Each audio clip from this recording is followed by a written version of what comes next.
What's up, everybody? It's Ivan with Trout's Fly Fishing, back with another special edition of Five Flies. Big thanks to Alec for joining us again. Absolutely. Yep, we're going to be talking bonefish this month. What's up, everybody? It's Ivan, Trout's Fly Fishing. Same shirt, same hat, completely different beard. So we started the saltwater series of Five Flies earlier on this year. We were happy to have Alec through for all four, and we didn't abandon it, but we put a pause on it because, let's be honest, 2020 took a bit of a turn, unexpected turn, and international travel period sort of fell by the wayside. So, we didn't want to sort of put this out in March and April and May, and while we're certainly not back to normal in June, we wanted to put a cap to this series, or put a cap on the series, and give it to you guys. So for posterity, for the record, here's Five Flies for bonefish, and then next week we're going to do Five Flies for tarpon. So if you have any future travel coming up, these are sort of good starting places. Always Alec provided some really good tips in terms of not only the fly choice, but also how to fish and presentation and tactics and that sort of stuff. So without further ado, here's Five Flies for bonefish. Bonefish, a great flats fish, super cool target. Get a lot of visual eats. You see them in deeper water, some shallow waters, the really skinny stuff. Why do you like bonefish, Alec? I consider them actually the bread and butter of the flats. They love to eat flies. They're spooky. They're super strong. Yeah. You can find them tailing, all sorts of fun stuff. So Right. Good reward out of them. Not a huge letdown if you missed that one because there's probably more. Right, that is true. So that's a big benefit to bonefish. Absolutely. Right, for sure. The funny thing about bonefish is, like, a bonefish this big can pull pretty hard. Harder than most trout you'll encounter. No, pound for pound, they're Yeah. definitely one of the strongest with that big fork Little tail. silver bullets. Yes, sir. Cool. So we're going to talk about five flies that Alec likes to fish for bonefish. Again, if you haven't tuned into these episodes before, Alec is quite an experienced saltwater angler, experienced angler all around. He spent some time in Seychelles guiding for Alphons, right? Mm-hmm. And has also traveled around the world. He's an international angler of sorts. So when it comes to the variety of these saltwater species, we're leaning on him for all sorts of advice. So we're going to talk about bonefish. Let's get started.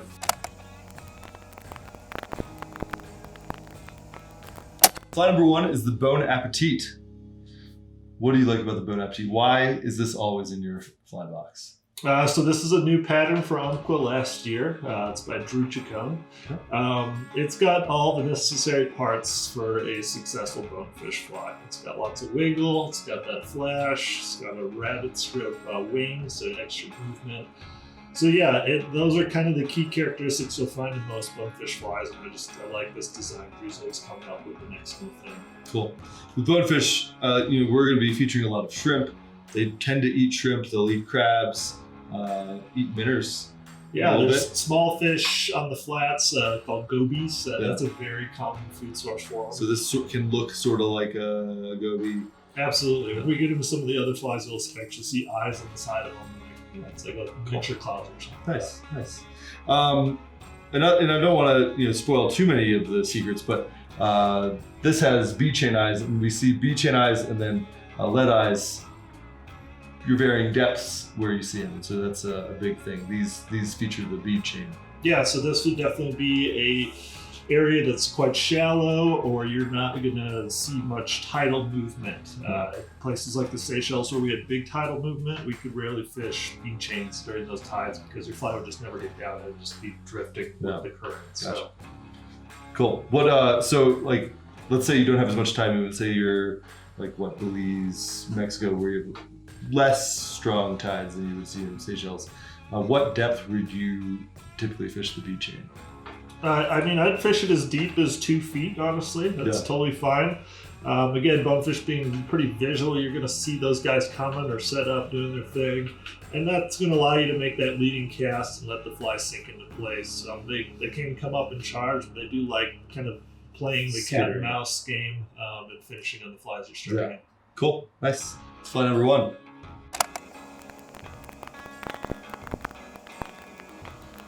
Fly number 2 for Bonefish is the gotcha. This feels like a classic. Is this a classic? That is a classic. Okay. Don't leave home without the gotcha. Yeah. Probably one of the most universal bonefish flies out there. It's really, really hard to beat. I'd put that in probably my first or second place of best bonefish flies for successful. Another, this iteration has the bead chain eyes. Do you have to yell gotcha when you hook a fish? Is that a requirement? I suppose you could have for at big least old one. strip said, gotcha! No. But yeah, I mean, it comes in a lot of sizes and different weights. So yeah, very universal depending on where you're going. But yeah, this is kind of your classic Bohemian bonefish fly. Cool, nice. That's fly number 2, the gotcha.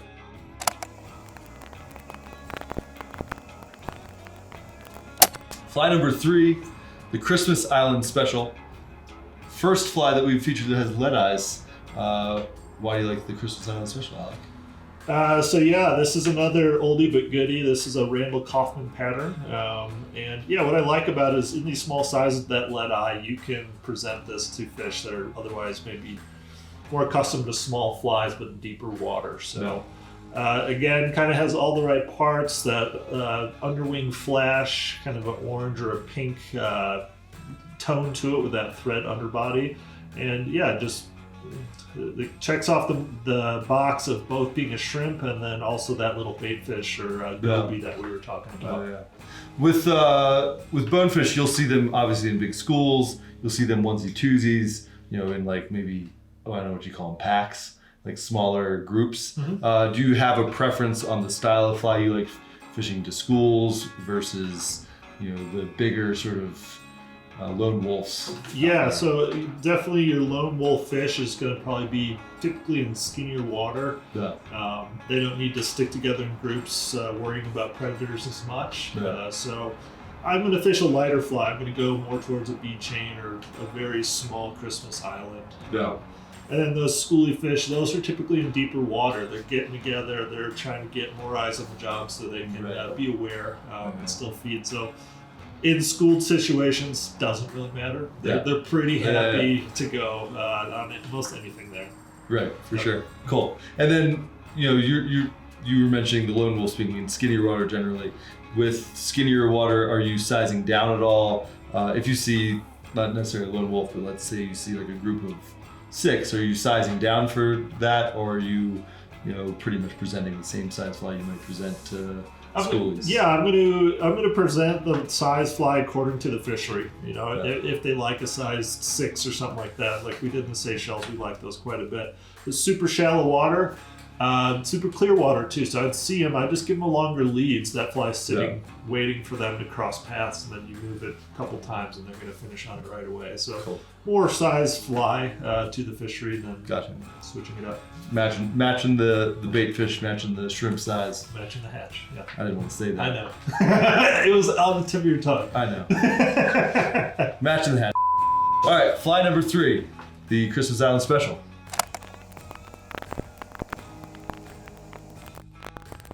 Fly number 4 is the Rasta Puff. I realize that I'm holding this in my hand. It's hard to see.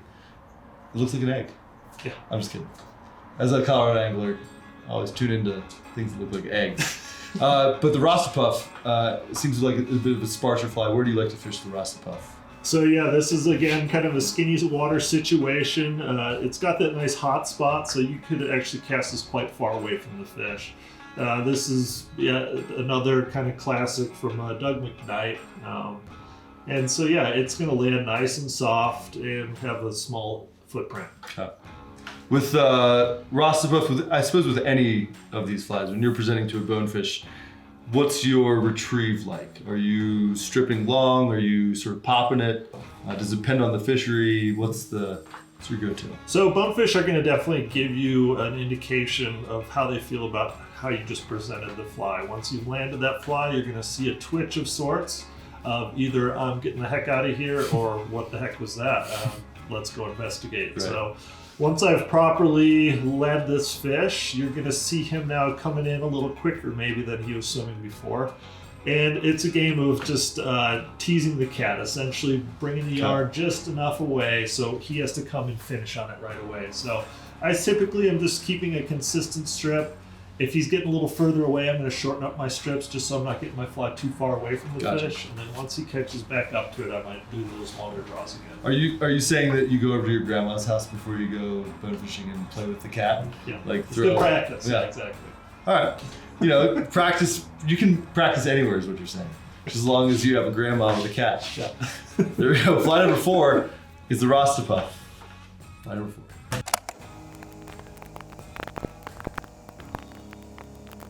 Fly number 5 is the spawning mantis shrimp. First one with a little more touch of orange and tan in this one. What do you like? Also let us. What do you like about this fly? So yeah, this is another older pattern by Bob Viverka. Love this fly because it is a crossover fly. I can just as happily cast this at a permit as a bonefish, and I'll have lots of confidence. Yeah, which seems like it's key. Oh my gosh. Right. There's that moment of, do I take the time to change or am I going to lose my shot? Right. This fly, I have full confidence in throwing, just because it's got all the right parts for a permit too. Yeah. Super popular in Mexico with this fly. A lot of guys will fish this strictly as a permit fly. So yeah, lots of crossover. And then yeah, that orange, I always like a little hot spot in my saltwater flies. Yeah. So I can maybe present a little further away and might catch their eye. Right. With bonefish, we're talking about the hula hoop with permit. How wide of a radius will they tend to be receptive to? Can you plop it on their head? Do you want to lead them a little bit more? What's your cast look like? Yeah, so fishery dependent. Highly pressured bonefish are going to be ultra spooky, or maybe in super shallow water, they're pretty spooky. Yeah. But if you find a really happy bonefish, you can sometimes plop it on their head. Yeah. Yeah. I would say though, in general, I would keep that kind of same hula hoop, like 2, 3 feet, 4 feet. With the permit, it feels like the hula hoops from their eyes up. Yeah. With bonefish, is it just around the fish or is it more? Well, bonefish, they're going to follow the water quite a bit. They tend to follow it, so you're going to want to cast essentially downstream, if you will, of the current. Yeah. Because they're coming that way. Gotcha. And then just kind of take it from there. So that one time when I caught one, when I cast behind it, that was just an anomaly. Well, I've caught plenty of bonefish casting behind them. Sometimes I hear that plop, I feel that plop, and turn around and chow it. So, again, that's why bonefish forgiving fish. That's why they're so awesome. Yeah, right. They're a feel-good fish. Yeah, for sure. They peel line like crazy. It's a little absurd. All right, cool. So that was 5 flies for bonefish. Appreciate you guys tuning in for this edition. We still have one more edition coming up. I think you guys can guess what that is going to be. If you haven't seen the previous 2 editions, we did Redfish and Permit. You can check the links below in the description. Certainly appreciate you guys tuning in. As always, Alec, the man, the myth, at this point, the legend. We appreciate you dropping by for this edition. And maybe in the next edition, I'll have a different shirt on. Thanks for having us. Yeah. See you guys later. Bye.